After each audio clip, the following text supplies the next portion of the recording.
What is to be successful to you these days? On my personal journey, it's about having enough courage to step up on the stage of life and share what I know before I go. I've worked over 30 years as a psychotherapist. I have helped thousands of people, particularly women. So mine is to share, is to help women in my own little way to really appreciate and value who they are and to come out from under the ways that have held them back internally and externally. It's kind of like we've done quite a bit of work externally. I mean, it started in the 60s, or it started 100 years ago when I saw those beloved suffrages. We got some of the inequalities met. It kind of went about 180 degrees and then sometimes settled back into believing it was taken care of. And you know how sly and slippery inequality can be for women, for others, all levels of inequality. And so that's my little piece, to do my little bit before I go to help women just stand up and be counted. That would be success. In your book, you say women have the power of their feelings, their wisdom, intuition, and emotional intelligence, to name a sum of the dynamic ways women create success. I love that. So my next question is about the feminine power. Talk to me about that. What is feminine power? Well, in some ways, I might need to speak about what it's not. We have been conditioned to believe success is what counts as success in the world is the male template, which is sort of linear, logical. We needed the male template. They've done wonderful things all over the world, but there is a divisiveness in there. There's a competition in there, and there is a sense of pride because men were conditioned that success meant being divisive, meant being kind of like the Marlboro man and be independent and be linear and be aggressive. Then what happened was women didn't have a feminine template. It's happening, it's emerging, it's happening as we speak. So women tried to fit into this template that was passed down to them that equated success. It didn't work too well for us, but then women felt like something was wrong with them, as we tend to do, because they weren't successful in the way men were. And women then tried to do it harder. Maybe if I do it more or work harder, I'll be successful. And what they were doing was against their essence, or they were betraying themselves. They didn't know because that's all that's out there. But women are by nature willing to be beginners, usually more curious, usually less pride, and women are community builders.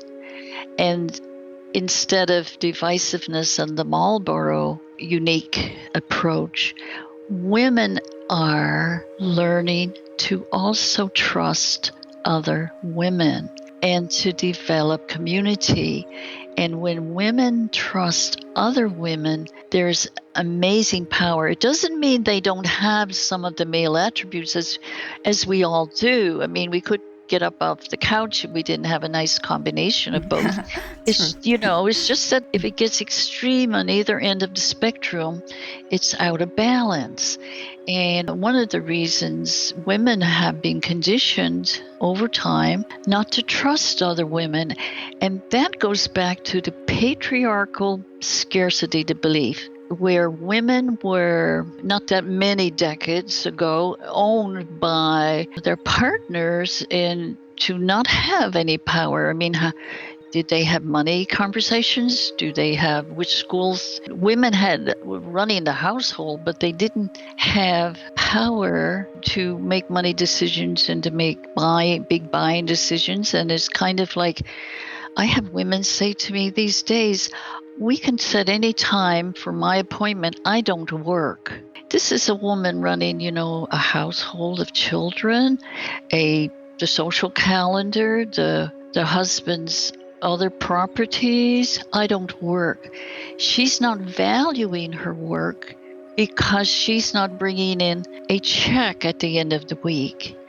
And so that was passed down to us too. And it's like there's a scarcity of men. So be careful. Don't get too cozy with another woman or other women because they may take your man. I mean, it's so sly and divisive, and we think, oh no, that's not there today. That's not there today. Some vestiges of it are still there. So what's really good is women are starting to see each other in the fullness of who they are and what they are contributing, and their courage and their beauty, even if it's not a cheerleader model, seeing beauty in themselves. And I work to help women love themselves. Sometimes that's a bit of a journey because if they didn't fit into a certain mold, they disregarded themselves. Women's power will have some of the men's energy taking action. When a woman gets determined, when she turns her attention on something and then has an intention to do something about an issue, and then gets determined, and then she follows through, let me tell you, that's a force to deal with. And also, in order to do that, you have to have male attributes of setting goals, following through, and having a plan. But women's power incorporates that gift and flourishes it and opens it up in a way where community is included, not divided, not us against them. We spoke about this briefly off record, the difference between force and power. I noticed that even a lot of times I hesitate to use the word power, and I see a lot of women doing that. Yeah. Is that because we're confusing power with force and control? Yes, because that's the only template, that had any power around us as we were a lot younger. And I'm a lot older woman, but in between there have been several generations who were still raised with that template. I asked a colleague of mine to look at the title. I wanted her to review a couple of the first chapters, and she couldn't get past the word power. Right. She spent days finding synonyms for me to use instead of the word power because she said that is such a turnoff. That's just going to turn women off.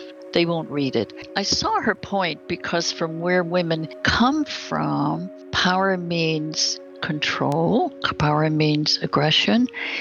Power means if it doesn't work, use a bigger hammer. Power means if it doesn't work, we'll take out the heavy artillery. But really, really true power is when we decide this far and no further.